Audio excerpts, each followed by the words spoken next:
this is Congress, and this is actually a leftover from last week's class, March 1st to 5th. This is the second module, and in this video, I will be discussing the intention and design of the Congress as provided by the framers. Now, I've sent the notes out and the PRQs that accompany the Federalist Papers. In earlier versions of this course, I used to take a lot of time describing the construction of the Congress, the Constitutional Convention, having students look at various days and the debates during the 4 months of the convention with respect to the construction of Congress. I've dropped that for this class and have decided simply to turn to the Federalist Papers to portray the framers' designs. And by the way, Davidson and Olezik in chapter 1 and 2 to some degree, and Baker in his first chapter have a description of the founding design. So for the 3 modules for the rest of this week, the one that's the replacement for Tuesday night's Zoom session, I will be looking at the historical changes in Congress in the next module. And then for the rest of the 2 modules for the rest of this week, I'll be looking at the formal structures and rules of representation as embodied in the external structures of election and campaigning as discussed in chapters 3 and 4 of Davidson, Olezik, Lee, and Schickler. DOLS, as we might say. So that will be coming tomorrow, Thursday, and Friday. And again, that the first of those modules will compensate for the lack of a Zoom session. So I want to pick up where I left off in the last module, and that is beginning with the Constitution. So you should have the notes in front of you, and for that matter, the Federalist Papers. Although you're going to see, I do extensive quoting from the Federalist Papers, and will be so. The purpose of this lecture is to help you see what the framers understood by the design and function of Congress, primarily through a guided walk through the Federalist Papers, pointing out the main thing. And this walk through the Federalist Papers will, first of all, what I finished the last module was a discussion of the overall nature of the constitutional system. I'm not going to preoccupy myself with that, but I will. But I'll begin with that, and again, that goes back to the last part of the last lecture, and then what I'm going to do is take you through the general explanation of the Constitution's theory, which is a theory of human nature, as you're going to see, and that's something I do in my American class, in my American government class, in my presidency class, constitutional law class, and it's not because it gives me another opportunity to quote endlessly from Federalist 10 and 51, either way I will quote from them tonight. It's because this actually has a bearing on the question that I started the course out with in our first Zoom session when I asked you if you thought that Congress was performing well. The whole point that the American people believe, as do many political scientists, that Congress is dysfunctional. And I specifically asked you if you thought that the Congress was representative. We will be examining the core nature of representation in the next couple of weeks, both in terms of how the framers anticipated it and a good deal of contemporary political science, not just Davidson and Olezik, a good deal of contemporary political scientists that has studied science, that has studied Congress, and has focused especially on the question of representation. Focusing on the Constitution's theory of human nature, as you're going to see, is a necessary prelude because the framers also thought about, of course, constructing the institutions of government, and, of course, specifically the Congress, the House, the Senate, the presidency, and the court.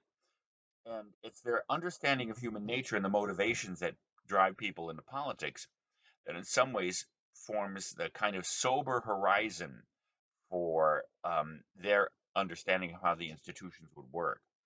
And this will be relevant to the question of whether or not we can reform or improve the functioning of our institutions under contemporary conditions, and in what sense the intentions of the framers still guides or should guide us in evaluating our institutions. So let's plunge in and starting on the first page of the notes. So remember, I did with a reflection of what the American Constitution wasn't in the last module. I finished that whole discussion, and then came to the question of what the Constitution is, and um, and I formulated this definition of the Constitution in 6 elements that I did talk about in slightly different order in the last lecture. And here's a long one sentence, but here's a nice definition. And this formulation of the Constitution comes from teaching American government and American institutions over 35 to 40 years of an academic life. This is so. And by the way, I formulated this in teaching my classes, primarily at Congress, but at other institutions too, where I've taught American government. And so I think this is a useful way of beginning. So here's my formal definition of the Constitution and constitutional system of which Congress is a part. So if you're looking at the notes for today, um, let's say the founding design, um, government as the secure. What is the Constitution? Yes, it's the structure ruling institutions of the United States, but here's a slightly longer-winded definition that includes all these critical aspects, and then the 6 defining features that I talked about at the last part of the previous lecture. Government as the securing. This is what the Constitution is. Government as the securing of rights through the means of an extensive, partially federal republic with a strong, active, and supreme national government at the center, based solidly but not simply on popular will and channeled into separate organs of government, each with the powers and motives to perform its own functions and restrain the other branches in the exercise of theirs. We've all memorized the Pledge of Allegiance. I think you should memorize that single sentence definition of what the Constitution is and make your children and pets learn it too. Now, the second point, what are its defining features? I already talked about those in general and in particular how they bear on the construction and operation of Congress. Now, the next couple of issues we're going to be discussing in quotes, fairly extensive quotes from the Federalist, have to do with the view of human nature that undergirds the Constitution. If you've had me for American government, you know this is primarily in Federalist 10 and 51. But I'm going to add to it with some consideration of the Federalist Papers from the 70s on the presidency, because you'll see that the framers thinking about how to design the governing institutions is reflective on what the nature of politicians and rulers is. And here's a real shocker. Rulers and politicians are actually human beings, most of the time. And and that means it's like the old comment about certain men that they're just like other men, only more so. Politicians, who by the way are different from us in that most of us really just want to live our own lives. We want nice cars and televisions, and we want to get a good degree from a reputable college, all those kinds of things that we want as private individuals. Some of you, some portion of the college population of America, not just the college population, will, on the other hand, want political power. You'll want to aspire to office. One of our students who graduated last year, 2 years ago, expressly declared in several of my classes, and I had her for all kinds of classes as a politics major, that she intends to be president of the United States. Now, probably most of you don't intend to be president, but you probably do intend to take your part in the ruling structures of this society. And therefore, like the framers, you should think about the passions that motivate human beings. Now, you're going to say, well, wait a minute, don't rulers and politicians, aren't they moved by like the love of the common good and the desire to benefit their fellow man? Madison, by the way, we're going to see extensive quoting for both Madison in the 50s papers and then the other two great ones, 10 and 51 in general. But Madison says in Federalist 55 and 58 that by the way, people aren't demons. They're not monsters, although they are, as you're going to see in the general sense, and with politicians in particular, they are not particularly angels. And you could say, well, I want the people we elect to office to be primarily devoted to the common good, to rise above a devotion to interest and faction and aspire to the common good. And I have to say, you'll see that the overall position of the framers is that's just not likely to happen. That doesn't deny that you have a Mother Teresa that might run for office, but as you're going to see, the framers' view of human beings was rested upon a kind of a natural and sober self-interest. Not that human beings are not capable of taking into account the good of others, but that's not our primary natural motive and construction. And politicians in particular. Now, why is that important? You're going to see that this general discussion about the nature of human beings and politicians will be reflected in their reflection on what a representative is and what representation is. And that goes back to some of our initial discussions, as you'll see, and will point forward to our examination about how the Congress has historically, and in particular in present day circumstances, how it attempts to embody its functions. So now moving a little bit further on down the notes. So what? So this is number 3. So what aspects of human nature is the Constitution rooted in? And here's my great one sentence or 1.5 sentence, one sentence formulation of that. The framers thought, and by the way, this even goes back to the Declaration of Independence. And if you've had modern political philosophy, to some degree, it's rooted in the views of human beings that the great political philosophers who kind of provided the ideational or conceptual platform of American politics articulated. Hobbes, Locke, Rousseau, uh, Adam Smith, David Hume, and Montesquieu, etc. So, according to that view, the primacy, what we human beings are moved by, is the primacy of the passionate attachment to one's natural self-interest, and the necessity of human calculation to obtain one's good. And in fact, the argument that that's essentially how nature makes us. We need certain things by nature. We have the liberty because of the natural absence of political rule or politics in the state of nature. And the human activity consists of weighing different ways to obtain what your natural passions make you need. And that means, by the way, that both in terms of human nature and, of course, resultant society, that life tends to be a clash and conflict between selfish human beings and factions in society and in government. So, this rather sober, low but solid, as Madison says in Federalist 51, um, uh, if you'll see more, because if you're going to design a system of government that isn't going to screw up or fall apart or turn into a monstrous tyranny, which probably most of politics has in human life, you better take into account this core fact of human life, and that is in some ways the key to the whole founding. So let's examine some quotes from the Federalist Papers, the ones that I asked you to read and reflect on, and to see how this view of human nature plays out. So, of course, from Federalist 10, quote, as long as the reason of man continues fallible, and he is at liberty to exercise it, different opinions will be formed. Um, as long as the connection subsists between his reason and his self-love, which is how nature has constructed us, his opinions and his passions will have a reciprocal influence on each other, and the former will be objects to which the latter will attach themselves. The diversity in the faculties of men, the natural range of abilities, from which the rights of property originate, is no less an insuperable obstacle to a uniformity of interest.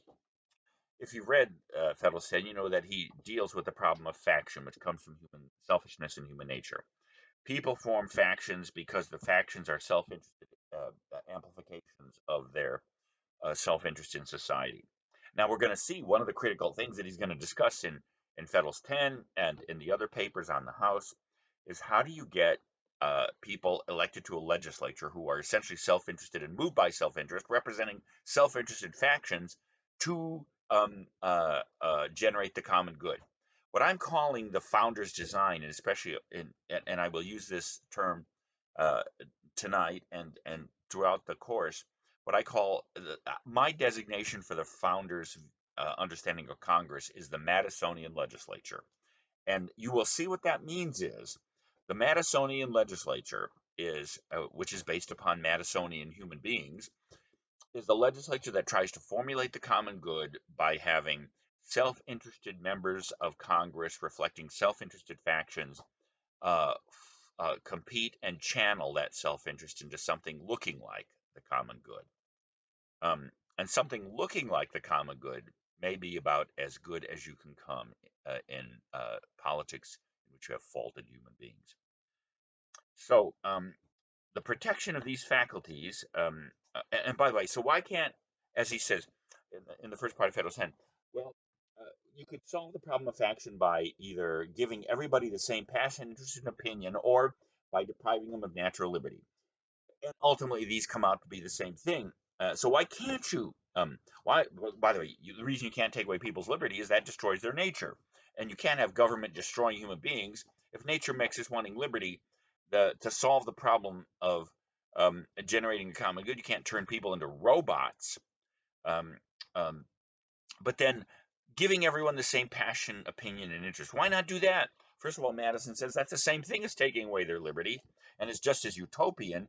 And why not? Because there's a natural asymptote, a natural limit to your ability to give everyone the same interest. Because why? Because we have different faculties and different interests, so we naturally fall into competing factions. He says it's an insuperable, unconquerable. The word insuperable means unconquerable, an unovercomable obstacle to a uniformity of interest. The protection of these faculties is the first object of government. From the protection of different and unequal faculties of acquiring property, the possession of different degrees and kinds of property, and the plethora of factional interests, especially economic interests, that the enlarged and expanded Republican society and geography and population of the United States will afford, um, um, immediately results. And from the influence of these on the sentiments and views of the respective proprietors ensues a division of the society into different interests and parties. And if you looked at his definition of a faction at the beginning of Federalist 10, um, members of factions are not inclined to see the common good. In fact, they tend to want to use the instruments of government to bend the common good and to serve their interests, often in the name of articulating the common good when really what they're after is their own interest. So, again, what's the problem? It's human nature. One of the most famous quotes from Federalist 10: the latent causes of faction are thus sown in the nature of man, and we see them everywhere brought into different degrees of activity according to the different circumstances of civil society. Now, that's just human beings in society. Remember, we're the ones that elect the legislators, and if we ourselves are organized into contending and self-interested factions, how is it that you get legislators who can legislate on the common good? That statement right there, as you're going to see, is the whole issue in designing and Congress and the way it operates. That problem is just as real today as it was then, and is in fact real everywhere in the construction of a diverse and popularly elected legislature. Now, um, to continue, the problem then in constructing the institutions of government is what we just read was human nature, and politicians and rulers, for the most part, as I said earlier, are human beings. They're just like all of us, only more so. This unpleasant fact that you're not going to be able, that we're not saints, and you're not going to be able to elect saints to rule over you, must be taken into account when designing institutions which are supposed to produce the common good. And this is where Federalist 51, which articulates the Constitution's embrace of separation of powers and checks and balances, as I discussed in the previous lectures. The problem is the people who are ruling over us are just like us, only more so. So the problem in designing institutions is to prevent tyranny, and also to provide for the competent operation of government. And this is probably one of the most famous quotes from Federalist 51 on this question. But the great security against a gradual concentration of the several powers in the same department, which is, by the way, is Madison's definition of what tyranny is, the concentration of all powers in one set of hands. It comes from Montesquieu and from Locke, for that matter. And that's, as we saw in the previous lecture, that's what separation of powers and checks and balances is supposed to ameliorate. Um, um, Consists in giving to those who administer each department the necessary constitutional means and personal motives to resist encroachments of the others. The provision for defense must, in this, as in all other cases, be made commensurate to the danger of attack. Ambition must be made to counteract ambition. The interests of the man must be connected with the constitutional rights of the place. Now, pause. Madison knows that he's just explained a constitutional system, which he has a summary statement of, as you're going to see, this policy of supplying, and I'll translate that as I do in my American government classes. And so the problem is to get the institutions to work and formulate the common good. How do they do it? By connecting the personal self-interest of the people who occupy the office with the performance of the institutional functions. Madison knows that he's saying is you don't look for enlightened statesmen, don't look for angels, don't even look for people better than you to run the government. And this is, how do you know that? Because the next sentence tells you he knows what you're thinking. That is a pretty low view of human beings. It may be a reflection on human nature that such devices should be necessary to control the abuses of government. But what is government but the greatest of all reflections on human nature? And here it comes. If men were angels, no government would be necessary. If angels were to govern men, neither external nor external controls of government would be necessary. But as we did in the founding, and as every government that exists over human beings, in framing a government which is to be administered by men over men, the great difficulty lies in this. You must first enable the government to control the governed. I'm continuing. I just actually got a phone call, and and I actually just plugged in the microphone. So this may actually blow away the whole lecture. I should actually stop it right now and test to make sure it's recording, but who the hell cares? I'll do it in facial features and hand. There we are. All right. So anyway, to pick up where I left off. In framing a government which is to be administered by men over men, the great difficulty lies in this. You must first enable the government to control the government. We don't like to think about that, but without the government, we fall back on our own resources and everyone screws us. And in the next place, to oblige it to control itself. This is an unavoidable problem in framing a government. A dependence on the people is no doubt the primary control of the government, but experience has taught mankind the necessity of auxiliary precautions. And what he means, to put this in the context of the whole essay, is instead of relying on external things like good people to occupy institutions, construct the institution of government so that it controls the impulses of human being from its internal construction. And what aspect of the internal construction to prevent tyranny that he's talking about here in this paper is separation of powers and checks and balances. But here's a summary statement. And again, when I teach this in American government, I have to go through and translate this into English. Because the Federalist Papers were written in 1787, 1788, and therefore the language is somewhat antiquated and is complex anyway. So this summarizes the policy of constructing institutions according to the Constitution, according to Madison. This policy of supplying, by opposite and rival interests, the defect of better motives, might be traced throughout the whole system of human affairs, private as well as public. The policy of supplying. Here, supplying doesn't mean, it means making up for the lack of, the making up for through the mechanism of opposite and rival self-interest, the defect, which here means lack of better motives. So let me, again, this is how I explained it to my American government class. The policy of the Constitution is to make up for the lack of better motives by substituting for it a conflict of rival and self-interested motives. So you don't ask people to love the common good. You say go for it in terms of your own self-interest, but then you try to channel the institutional arrangements and functions so that in their pursuing their self-interest, you actually channel that natural force to the common good. Now, um, um, uh, uh, one thing I want to do then in the next couple of quotes, which come essentially from Federal 72, which is on the presidency, is to explain what are the unique self-interested passions that you can rely upon that dominate in the souls of politicians and rulers. These passions are in all of us to some degree. But what makes somebody want to get up in the morning and run for office and like ruin their lives and marriages and subject themselves to the ridicule of running for office, which is always a messy and sloppy and unpleasant thing, is these three passions predominate in the souls of politicians. And these are the psychological stuff that you can rely upon to frame institutions that don't eliminate, but rather channel and elevate. In doing so, the selfish passions of um, of politicians. Here's in Federal 72. Now, this is a kind of a general framework to the specific discussion of the three specific human passions that move politicians more than anyone else.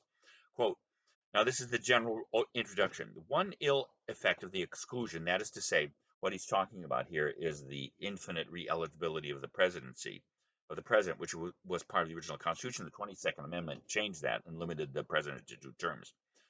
And Hamilton is explaining why it's a good thing to let people run for re-election instead of like term limits. One ill effect of excluding people from re-election would be a diminution of the inducements to good behavior. There are few men who would not feel much less zeal in the discharge of a duty when they were conscious of the advantages of the station with which it was connected must be relinquished at a determinate period than when they were permitted to entertain a hope of obtaining by meriting a continuance of them. This position will not be disputed so long as it admitted that the desire of reward is one of the strongest incentives of human conduct. And by the way, if you look at the OED, the Oxford English Dictionary, which traces how each of the 600 and several thousand words in the English language, when they popped in and when they became current. This use of incentive is one of the first systematic uses of how we use the word incentive today, to give somebody a self-interested motive for doing what you want them to do, or that the best security for the fidelity of mankind is to make their interests coincide with their. So, what are then the political passions rooted in the selfish dimensions of human psychology, into which you may tap to constitute a ground of self-interest that the Constitution may tap? First one and lowest one. This is not the order in which they occur in the essay, but you could say, if you're following the argument, uh, these three passions rank from lowest, and you'll see what the ranking consists of. It's avarice, love of money. An avaricious man who might happen to fill the office, looking forward to the time when he must at all events yield up the emoluments, the salaries he enjoyed, would feel a propensity not easy to be resisted by such a man to make the best of the opportunity he enjoyed while it lasted, and might not scruple to have recourse to the most corrupt expedients to make the harvest as abundant as it was transitory. Though the same man, probably with a different prospect before him, might content himself with the regular perquisites of his situation, and might even be unwilling to risk the consequences of an abuse of his opportunities. His avarice might be a guard upon his avarice. And add to this, the same man might be vain or ambitious as well as avaricious. And by the way, as you're going to see, ambition and vanity, or the nice way he's going to call it, love of fame, are the other primary political passions. And if he could expect to prolong his honors by good conduct, he might hesitate to sacrifice his appetite for them to his appetite for gain. But with the prospect before him of approaching the inevitable annihilation, that is to say, being kicked out of office, his avarice would be likely to get the victory over his caution, his vanity, or his ambition. Second passion, and again, higher. How do you know it's higher? Because the way he ranks the passions is what the kinds of things it will get you to do.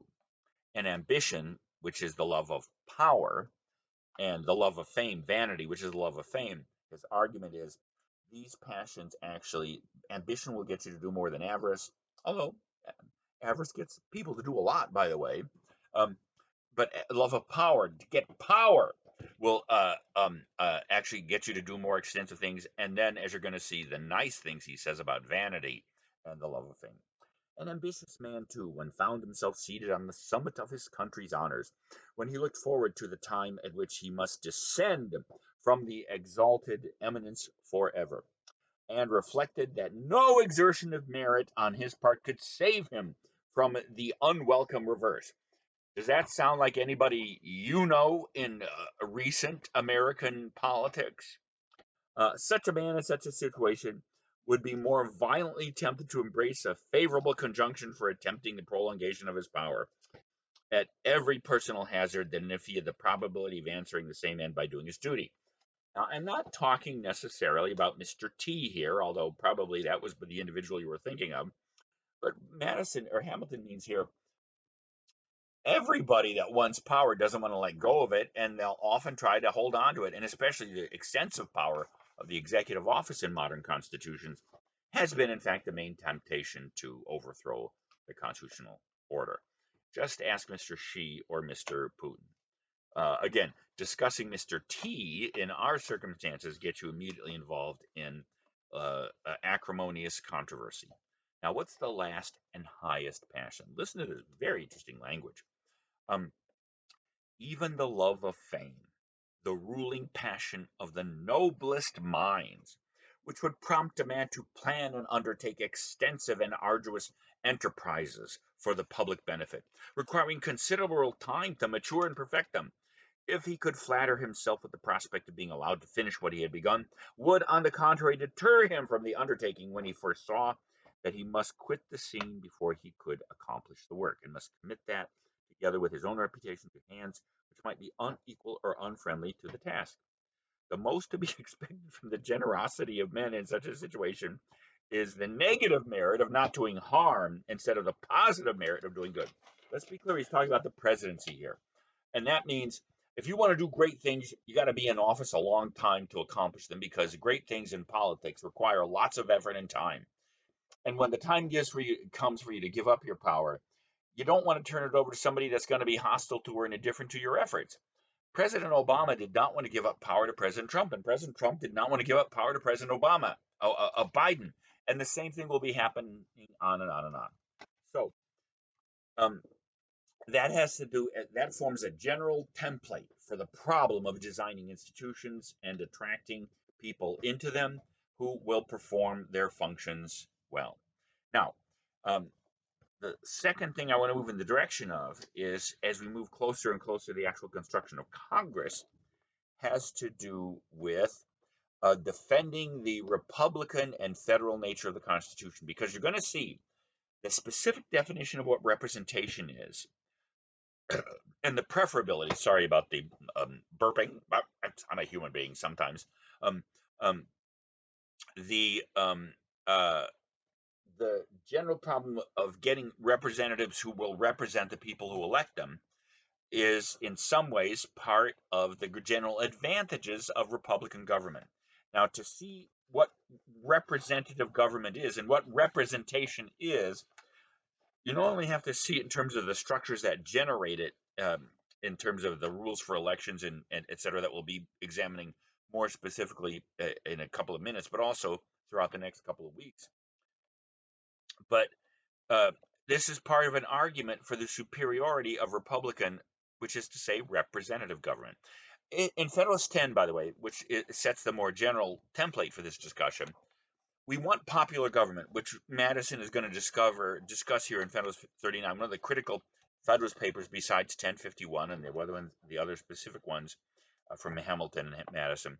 This is a pretty important paper, because in it he defends the Republican character of the Constitution and its federal character. Those two qualities of the constitutional order have a direct bearing on the construction and operation of Congress, as you'll see in our system. Now, the other thing is again, to go back to Federalist 10, popular government that's rooted in the will of people. As Lincoln puts it at the end of the Gettysburg Address, government of the people, by the people, for the people. But the most complex thing is you actually don't want government by the people, because popular government, moved by the spirit of the people, can have two forms in Federalist 10: democracies. And when I teach this stuff in American government, I help students learn that, because democracy begins with a D, and republics, which where the people do not govern directly in person, because it turns out that's a terrible form of government, and we'll be exploring that question more thoroughly in this course as we look at the operation of Congress. of the two forms of popular government, democracy and republic, Madison in Federalist 10, and here in this paper says republics are better. So if democracy is direct rule of the people, a republic is ruled through representatives. So um, uh, so in 39, so understand in Federalist 10, he lays out the general preferability of representative government, of representation as the way of doing the business of government than direct democratic input. In Federalist 39, he's responding to the charges of the anti-Federalist, the opponents of the Constitution, that the Constitution is fake, that it purports to be a popular Republican representative form of government, but it's not. It's going to be an elite tyranny, and it purports to be a federal government which respects the states. Instead, it's going to be what the term was called consolidationist, that it's going to eventually destroy the states and absorb all power into its vortex. So, in order to defend the Constitution against the charge that it is neither Republican nor federal, he has to define those terms, and here it is. What then are the distinctive characters of the Republican form of government? Were an answer to this question to be sought not by recurring to principles, but by the application of the term by political writers to the constitutions of the different states, no satisfactory one would ever be found.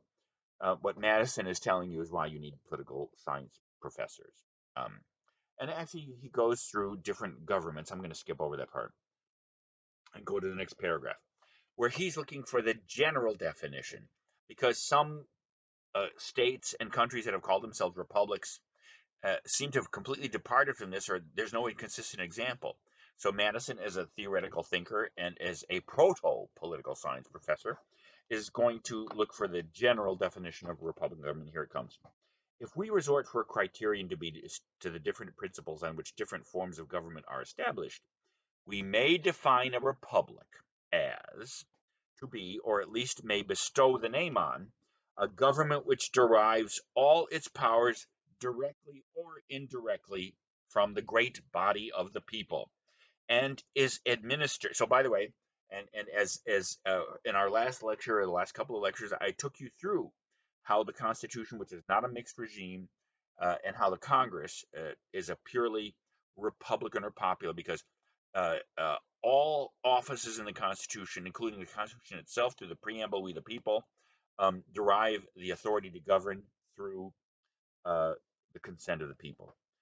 Um, but then also, the second criterion is, and is administered by persons holding their office during pleasure, for a limited time, or during good behavior.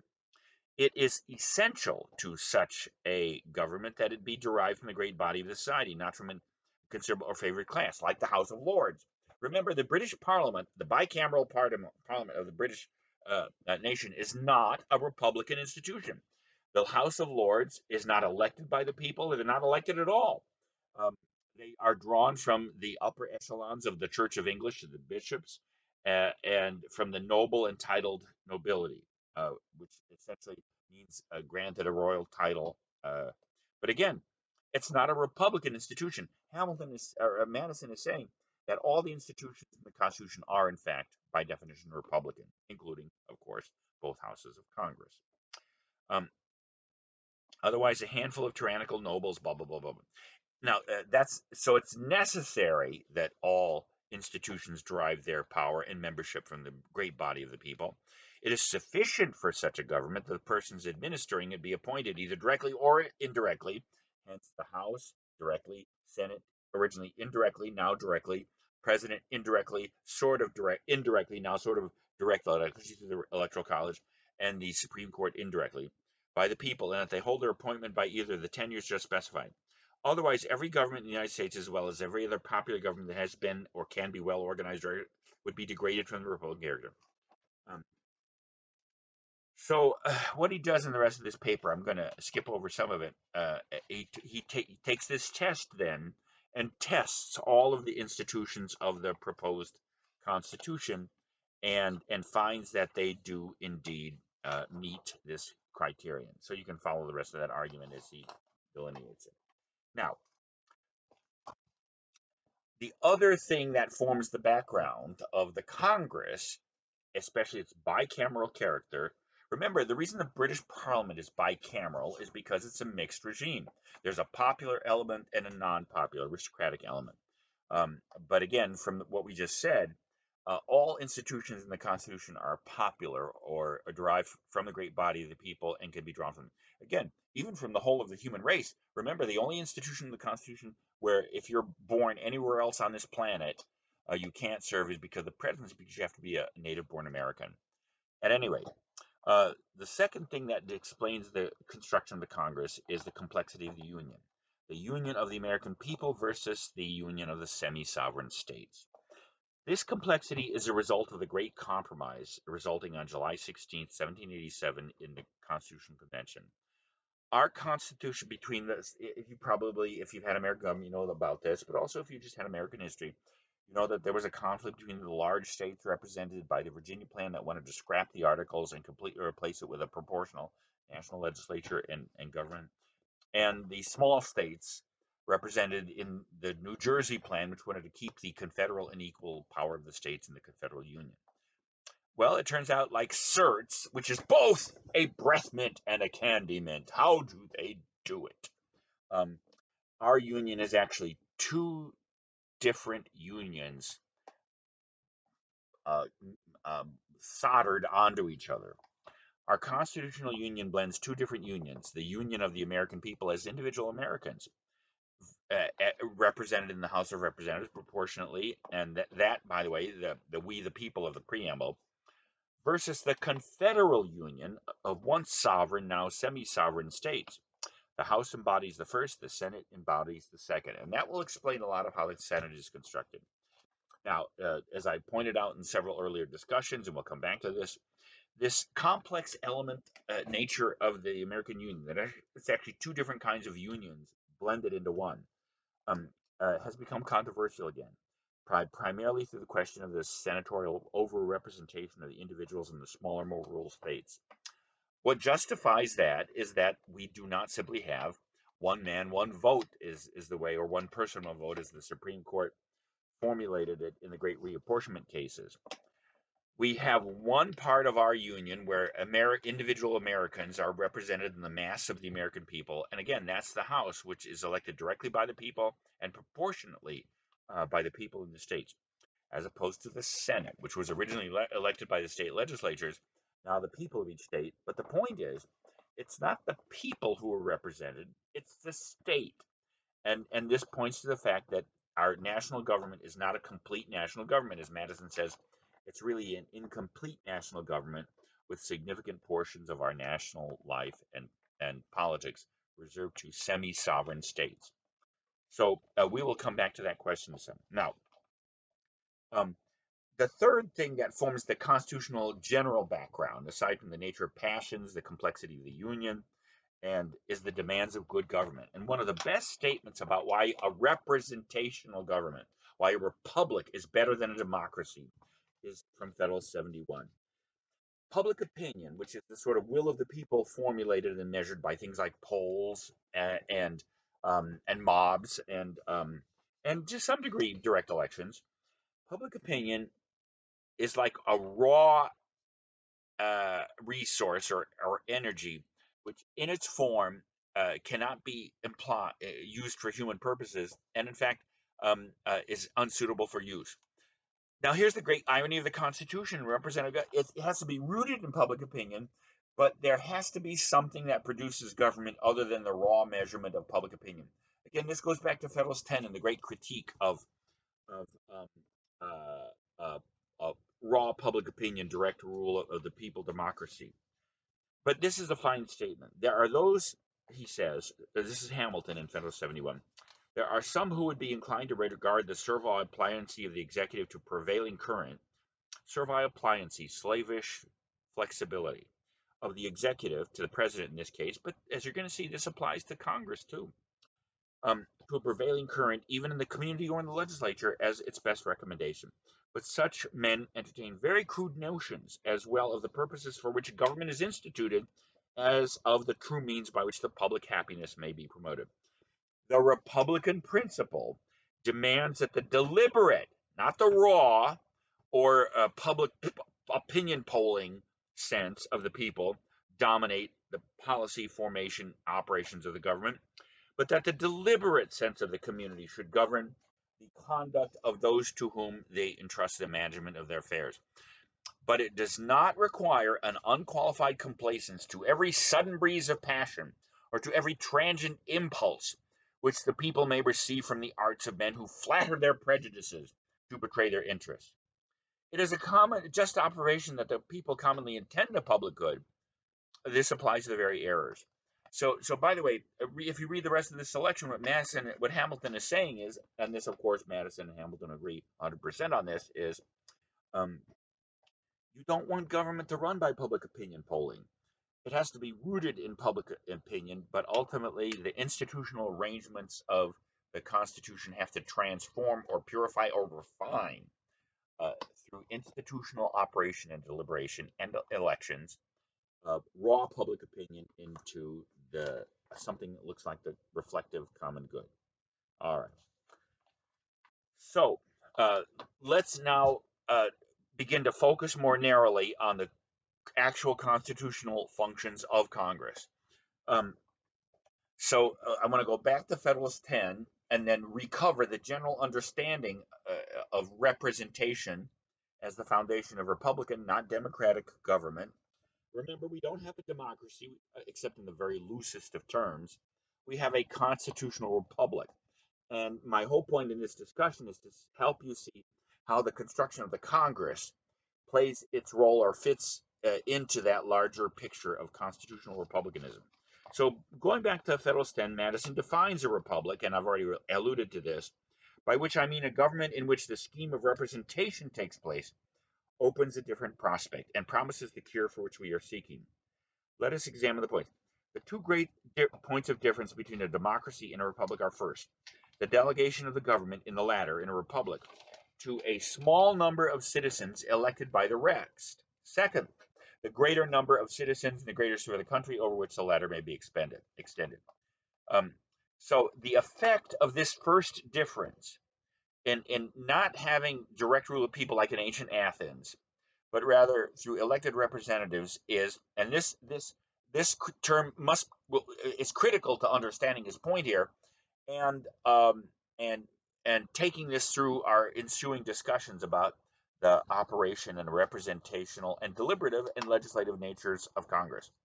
The effect of this first difference by passing public opinion through the refinement of elections is to refine and enlarge the public views. First, by passing them through the medium of a chosen body of citizens, whose wisdom may best discern the true interests of their country, and whose patriotism and love and justice,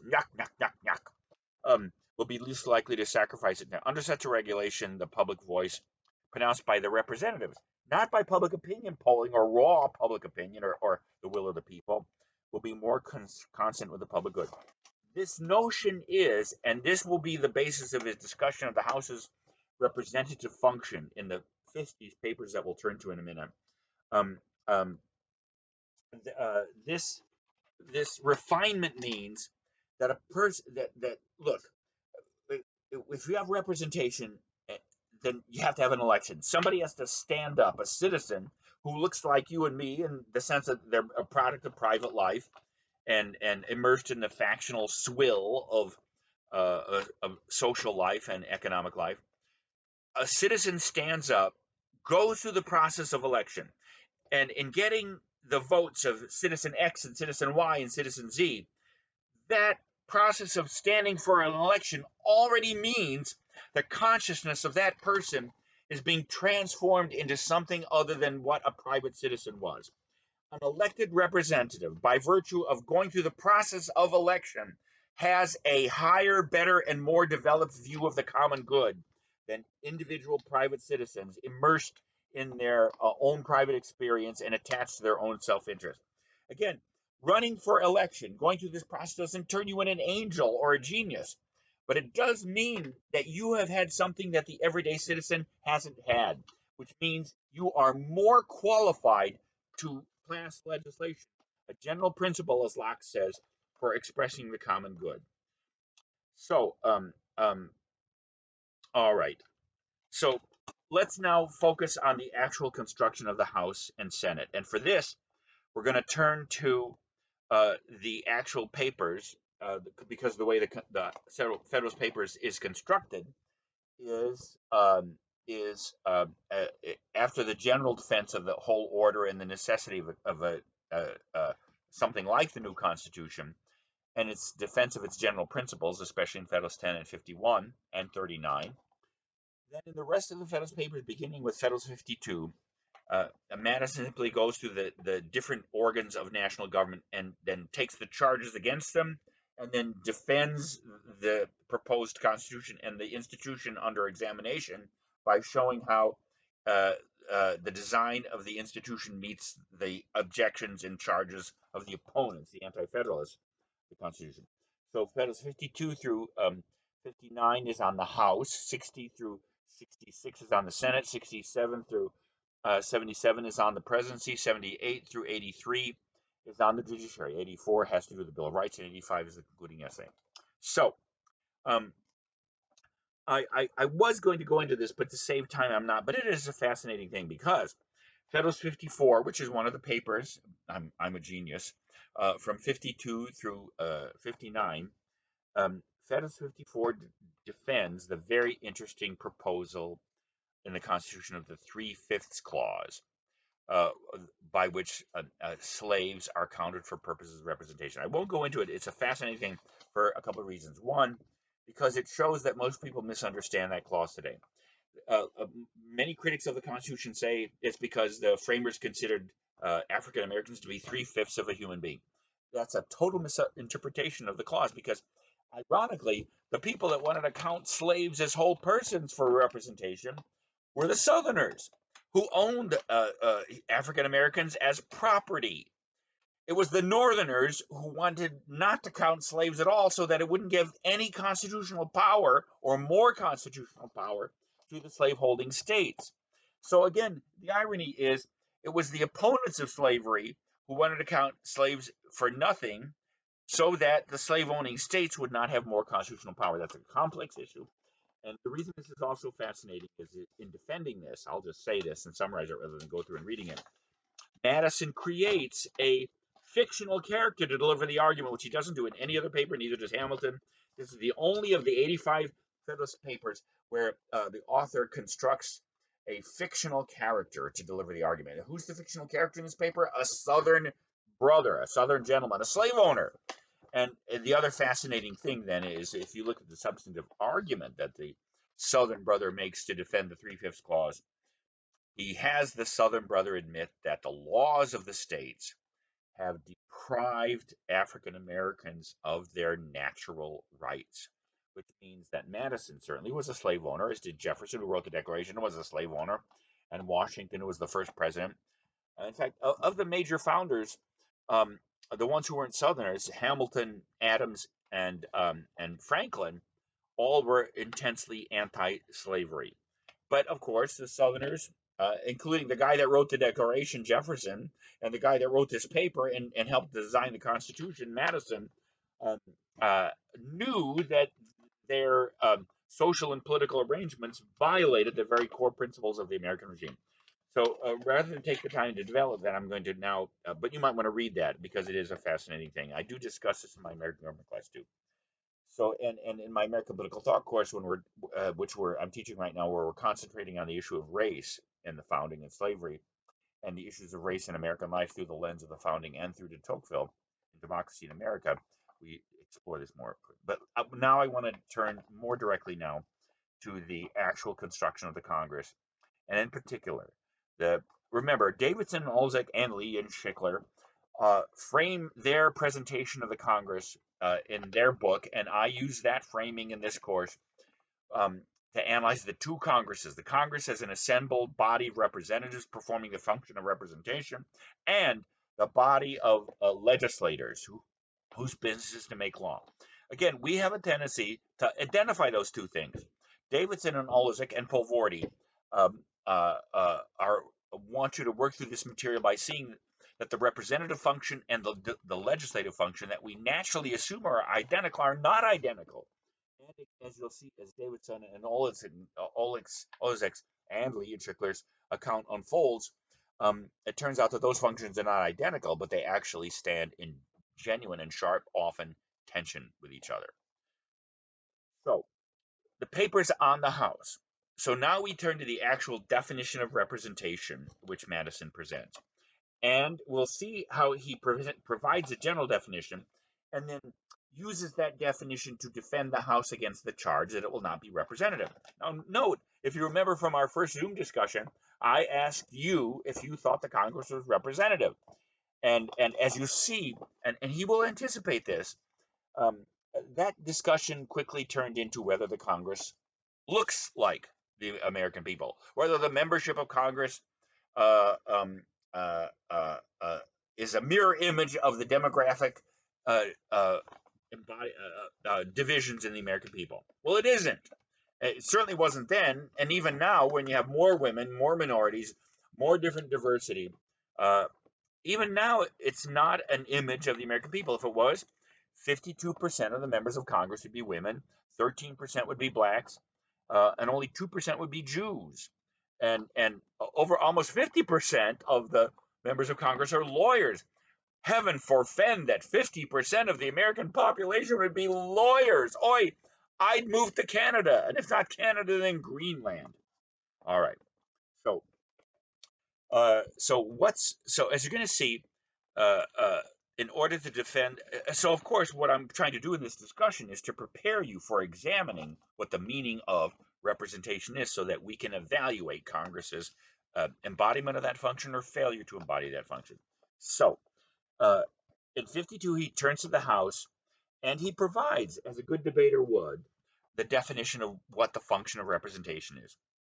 First, as it is essential to liberty that the government in general should have a common interest with the people, otherwise you get a tyrannical class or whatever, so it is particularly essential that the branch of it under consideration, the House of Representatives, should have, and here's his core definition, an immediate dependence on and intimate sympathy with the people.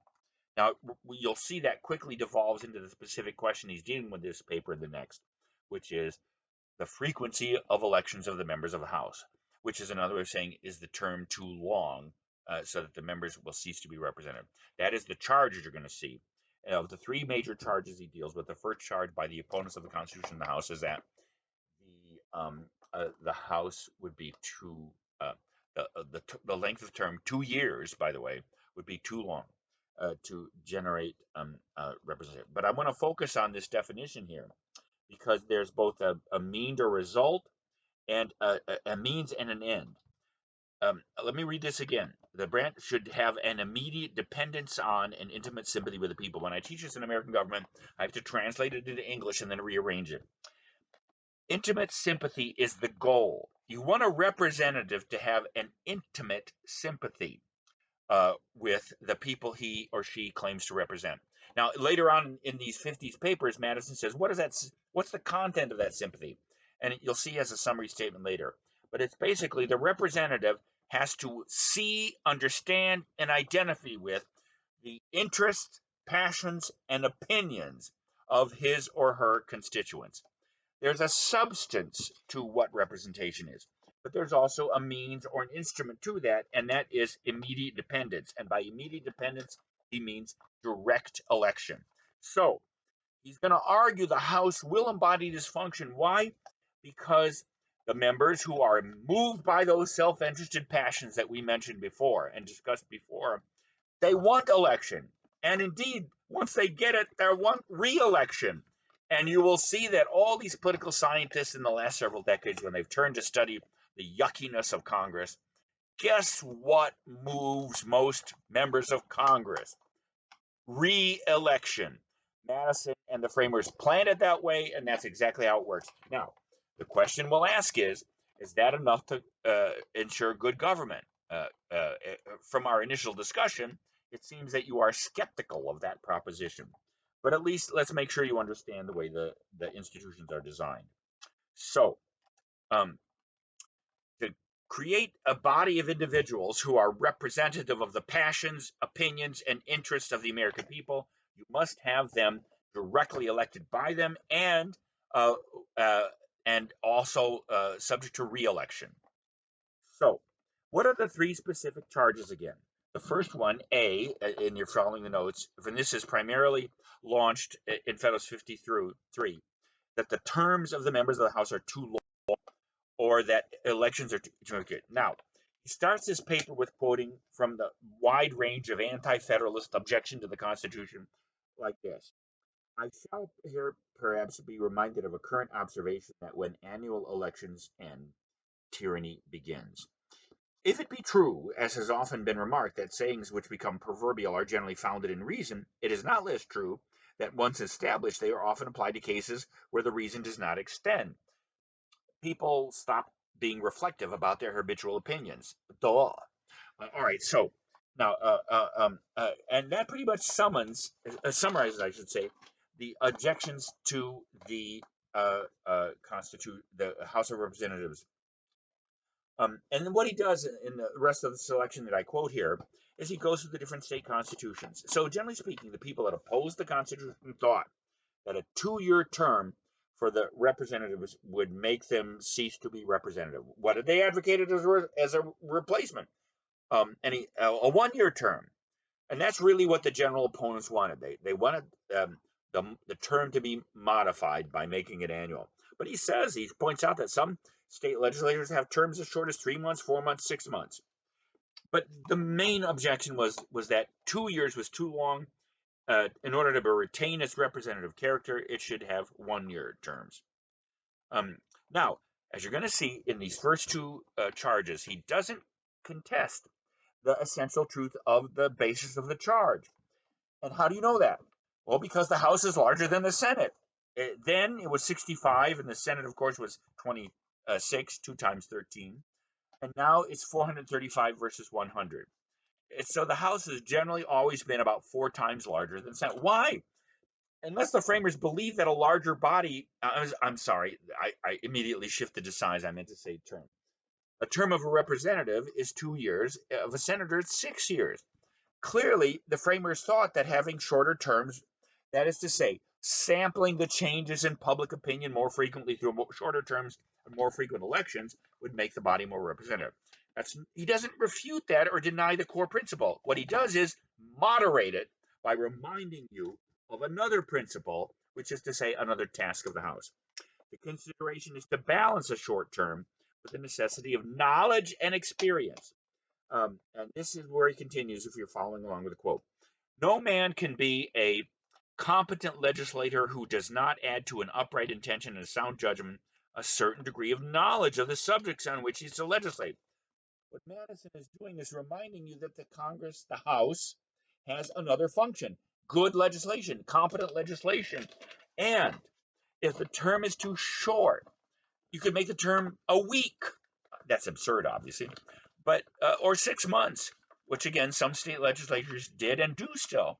But you could make the term 1 year. Now, what you're going to discover when we turn to the contemporary Congress is members of the House are always running for election. They never cease running for re-election once they're elected. And you'll see the Senate is quite different.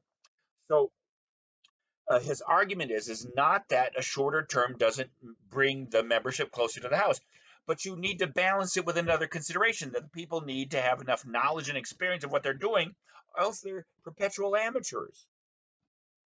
The second charge from Federalist 55 is that the size of the House is too small. Another way of putting that is that the districts are too large.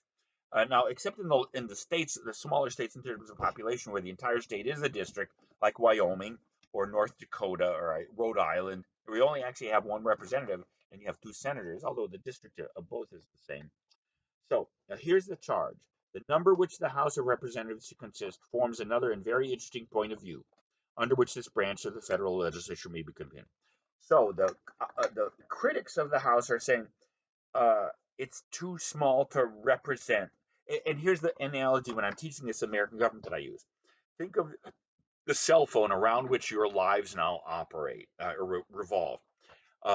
one of the advertising features of a cell phone is the camera, and like in the iPhone 3 million or the Samsung 42, the fact that like my whole Samsung phone now has like three cameras that can reveal every blemish on your face that visual media can convey.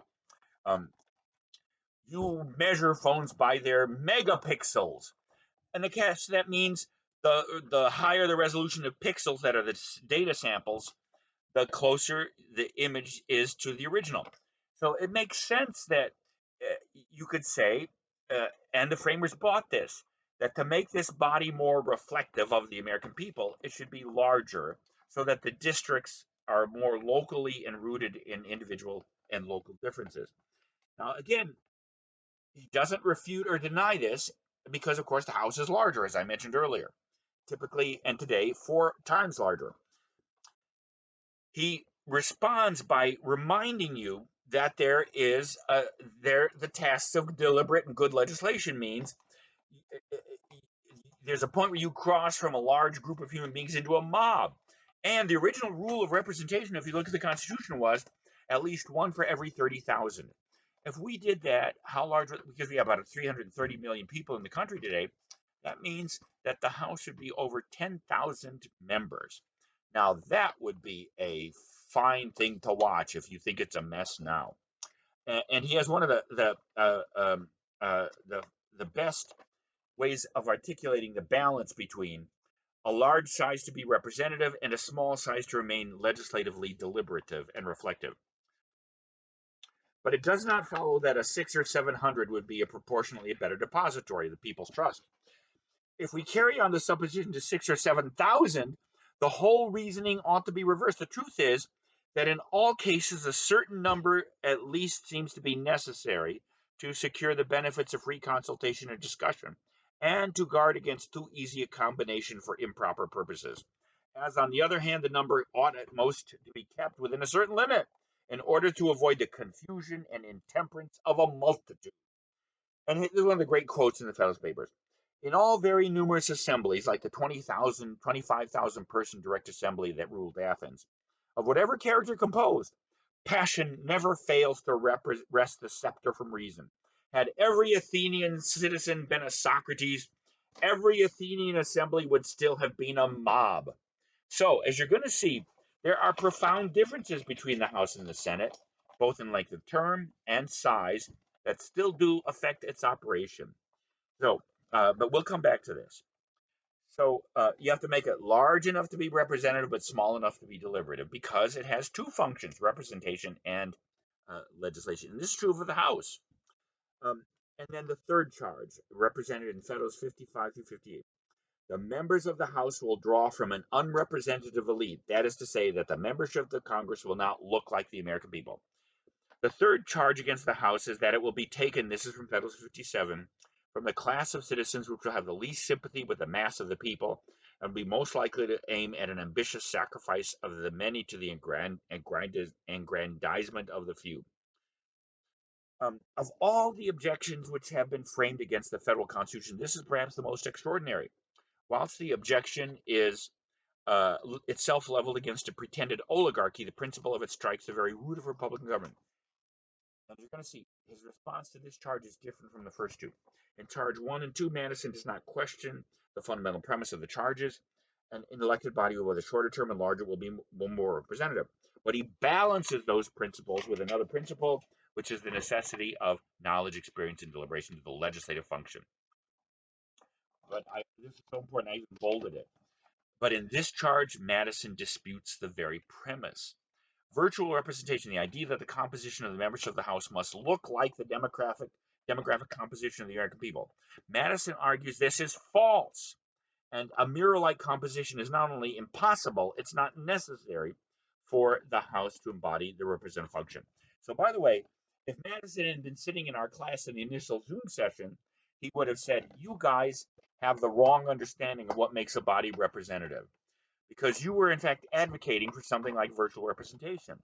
To make the House more representative of the American people, it should look like the American people. Madison says, and in fact, in doing so, he reminds you of what that core function is. And you'll see this definition will reverberate through our whole discussion of how Congress performs this function. And so, in some, what is that function? This is from Federalist 52 that I quoted above, his definition of representation, and 57 and 58. Such will be the relationship between the House of Representatives and their constituents. Duty, gratitude, interest, ambition itself, all aside from duty, pretty much self-motivated. The representative is, and all members of government, but the representative is in it for whom? For him or herself. Yes, there are these constituents out there. Are the cords by which they will be bound to fidelity and sympathy with the great mass of the people. It is possible that these may all be insufficient to control the caprice and wickedness of man. But are they not all that government will admit and all that human prudence can devise? We're talking about human beings here, not angels. Are they not the genuine and the characteristic means by which Republican government provides for the liberty and happiness of the people? Are not the identical means in which every state government does? So, uh,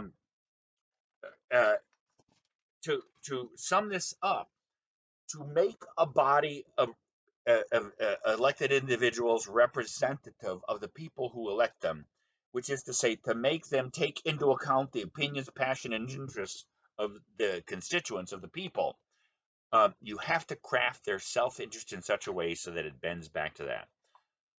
It is the mechanism of election, direct election, that is the means by which that is achieved. And we will be examining the empirical evidence for how that works out. And that you'll see that's primarily the great work of Richard Fennell. Now, let's finish this up because this is a somewhat longer class recording because it's actually a whole module, which is to say an hour and 20 minutes. So I'm more or less recording a lecture for a whole hour and a half period. But my other modules for the rest of the week won't be quite as long. So now we come to bicameralism, and what I created a word, senatorialism, and these are the Federalist Papers on 60 to 65. I actually have 66. And his defense of the Senate is that adding a Senate, because by the way, remember, bicameralism is not a self-evident truth. Two of the states, of the 13 states at the time of the Constitution drafting, had unicameral legislatures, Pennsylvania and Georgia. Nebraska, I think, is the only state in the union today. I always mix it up with with Oklahoma, because first of all, one begins with N and the other one begins with O. They're right next to each other in the alphabet, and they're right there in the middle of the country. They all look the same. The interstates are all flat and endless. Um, so anyway, and around the world, by the way, there are many legislatures which are unicameral. So it's not a done deal or a self-evident truth that a bicameral two-house legislature is better than a. But he argues it is. And as you're going to see, of these now, again, when I teach this in American government, it's kind of ironically framed. Defending the Senate, he says there are 6 deficiencies which a Senate corrects. In other words, if you don't have a Senate, the government will have a tendency to be XXX and have these deficiencies. By the time he finishes this in the next couple of papers, he's turned around by turning the question of the deficiencies that a Senate makes up for with the positive goods. So we'll go through each six of them. The first 2 are so let me just read from my own framing.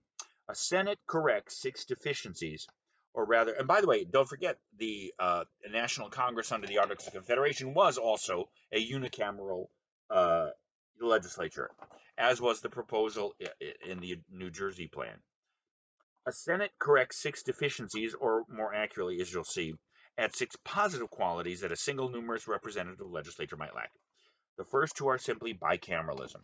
Now, when I discuss bicameralism in American government, I say, well, it's because a law has to have 2 qualities. Representatives, it has to actually match the people that you rule over, but it has to have positive devotion to the common good as some kind of qualitative basis. And bicameralism, having a 2-house legislature, seems to suggest that. Now, the first 2 deficiencies that a Senate corrects here um, uh, are primarily simply that you need another legislative chamber. That could be done, by the way, by simply having two houses of representatives, as you'll see. So, what's the first deficiency? A single legislative body is more prone to corruption. First, it is a misfortune incidental to Republican government, though in a less degree than other two governments, that those who administer it may forget their obligations to their constituents and prove unfaithful to their important trust. In this point of view, a Senate, as a second branch of the Legislative Assembly, distinct from and dividing the power with the first, must be in all cases a salutary, healthy check on the government. It doubles the security to the people. And by the way, as I like to point out when I teach constitutional law or American government, this isn't abstract. It's not this or utopian. The Georgia legislature in the early 1890s was bribed by a land developer who then bought immense tracts of land by bribing legislatures to sell it under market value and then resold it to a subsequent buyer and buyers, as land development often happens. And then it came out that the legislature adopted the original sale by being originally bribed. They were all voted out of office, and then the new legislature rescinded the original contract. And then it turns out that violated Article 1, Section 10, where states are not allowed to abrogate the obligation of contract. But it's an example. It's true. It would have been harder to corrupt the legislature of Georgia had it consisted of two bodies rather than one. The second deficiency or positive good is extra reflection and deliberation. Second, he says, and this is from Federalist 62, the necessity of a Senate is not less indicated by the propensity of all single and numerous assemblies to yield to an impulse of sudden and violent passion, and to be seduced by factious leaders into intemperate and pernicious examples, blah, blah, blah, blah. All that needed to be remarked is that a body which is to correct this infirmity ought to be free from it, and consequently ought to be less numerous.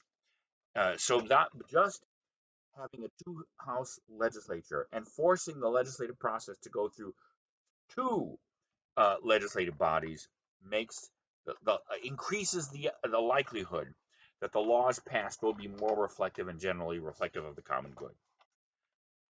Now, the last four are what I would call senatorial functioning, whereas they depend upon the Senate not only being a separate body, but a different kind of body. Now, remember, the main differences that you can control in constructing a constitution are things like term, number, size, that is, and also mode of election.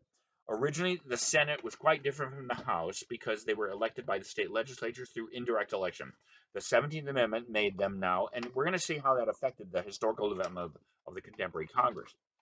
But the last four qualities that he defends here depend on the unique and different character of the House. What then and today then are the main differences between the House and Senate? Senators are older, by the way, qualifications. You have to have been, remember, to be a member of the House, you have to have been 7 years a citizen, be 25 years old, and live in your state. Qualifications for senators are slightly higher. 30 versus and 9 years versus 25 in it. Now I have to say I'm 68, bordering on 100, and I can tell you the difference between me at the age of 30 and 25 wasn't significant. Perhaps the difference between me at the age of 25 and the age of 68 is not significant either. That's a possibility. All right. But the real differences, as you'll see, that cause the enduring differences between the House and Senate are term and length of term and the size. The Senate is a smaller body. And out of this smallness and more longer term, Madison extracts, and by the way, Hamilton finishes this paper, these four qualities. More knowledge, because they're there longer. You can follow the quotes that where explain this. Because they're there longer, they can learn their objects more thoroughly. More stable, because the term is longer, and because the Senate is only elected a third of the time. You might look at Article in Section 2 for that. It's less mutable, and that oddly enough, the very mutability that makes the House more reflective of changes in public opinion undermines the stability that you want in knowledgeable and experienced legislators. 5, a more national outlook and character because they're less tied to small constituencies. And you'll see, by the way, that in today's Senate, senators are more national figures than members of the House are. In teaching American government to students from South Carolina, there are 7 representatives and 2 senators. Most South Carolinians know the name of their senators, but only a few know the name of the all 7 representatives, let alone the representatives in their district. And moreover, more Americans know the names of more senators because they tend to be more visible national figures.